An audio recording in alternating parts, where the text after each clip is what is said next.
Yeah. Chop it in the middle. No. Later. In the middle. Just chop in the middle. Be careful with your hand. 3, go. Whoa! What happened with the water?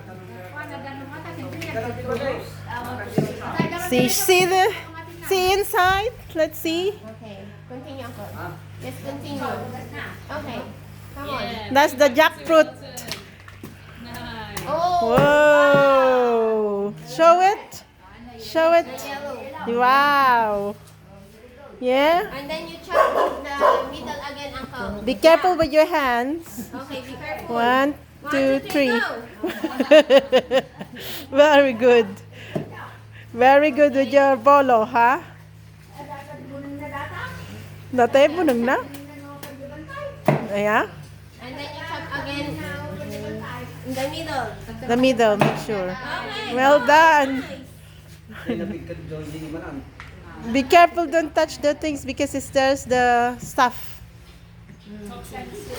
Not toxin, the stuff. Done. And then if you eat, just remove this. Center, the center. Yeah. But you need to chop maybe smaller. Smaller, you chop smaller, maybe like that. Like a pork chop.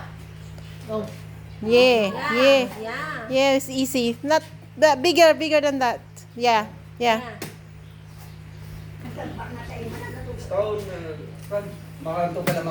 Okay, that's enough. That's for you. That's your portion. That's your share for doing that. Yeah?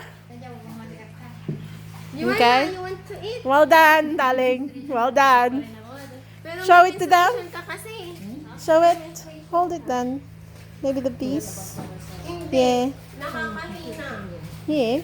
That's jackfruit there. Nakakapanghina ng kwan kasi yung Taste it. It's nice, sweet.